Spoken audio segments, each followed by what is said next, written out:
વડોદરામાં જે પ્રકારે વરસાદ વરસ્યો અને વરસાદ વરસ્યા બાદ વિશ્વામિત્રી નદીમાં પાણી ભરાયું અને વડોદરામાં પૂર સર્જાયું। આ મામલે ધારાસભ્ય જે ભારતીય જનતા પાર્ટીના કેયુર રોકડિયા તેમણે ગંભીર કોંગ્રેસ પર આરોપ લગાવ્યા છે અને 1976માં જ આ ભૂકીનો જે કાંસ હતો તે હટાવી દેવાની વાત કરી હતી અને ટીપીના પણ તેમણે પ્લાન રજૂ કર્યા છે।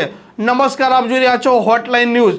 ગુજરાતમાં ને ખાસ કરીને વડોદરામાં જે પ્રકારે વરસાદ વરસ્યો અને વિશ્વામિત્રી નદીમાં પાણી ભરાવ્યા બાદ સમગ્ર વડોદરામાં ઘર ઘરમાં પાણી ઘૂસી ગયું છે।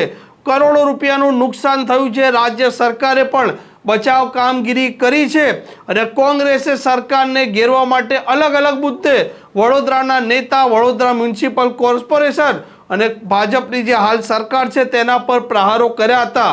પરંતુ ભારતીય જનતા પાર્ટીના વડોદરાના ધારાસભ્ય છે કેયુર રોકડિયા તે સામે આવ્યા છે અને તેમણે 1976નો જે મુદ્દો હતો ને 1976નો જે રોડમેપ હતો તે ટીપી રજૂ કરતી વાત કરી છે અને કોંગ્રેસ પર તેમણે ગંભીર આરોપ પણ લગાવ્યા છે અને 1976માં જ આ નદી આસપાસ અને જે ભૂકી કાંસ છે તેનો રોડમેપ કોંગ્રેસે ભૂસી નાખ્યો છે તેવું તેમણે કહ્યું છે।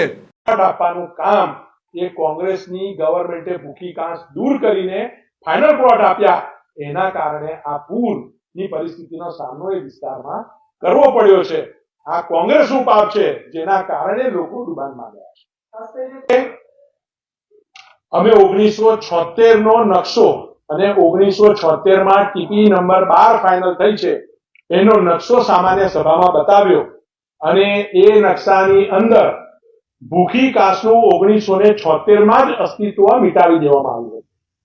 આ ભૂખી કાંસ પર ફાઇનલ પ્લોટ એ કોંગ્રેસે 1976માં જ આપી દીધા હતા અને આ એ જ કારણ છે કે આ પૂરની અંદર અમારો આખો વિસ્તાર ડુબાનમાં ગયો, કારણ કે જ્યાં ફાઇનલ પ્લોટ આપ્યા 1976 થી 1995 દરમિયાન ત્યાં પરમિશનો બાંધકામની આપી અને ત્યારબાદ ભૂખી કાંસ જે 8 મીટરની 7 મીટરની હતી એ ભૂખી કાંસ 4 મીટરની થઈ ગઈ, કારણ કે બાંધકામ બાજુમાં ક્યાંક એકતાનગર બન્યું છે, ક્યાંક સૂર્યા ફ્લેટ બન્યા છે, ક્યાંક બીજા ટાવરો બન્યા છે, ક્યાંક બેંક ઓફ ઇન્ડિયા વાળી આખી સોસાયટી બની છે।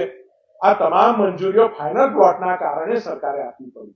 જે પ્રકારે કેયુર રોકડિયા આરોપ લગાવ્યા છે તે મુજબ 1976માં જ આ સમગ્ર રોડ મેપ બન્યો હતો ને તેના કારણે જ આ વિસ્તારમાં પૂર આવી રહ્યું છે તેવા હાલ તેમના કોંગ્રેસ પર આરોપ છે।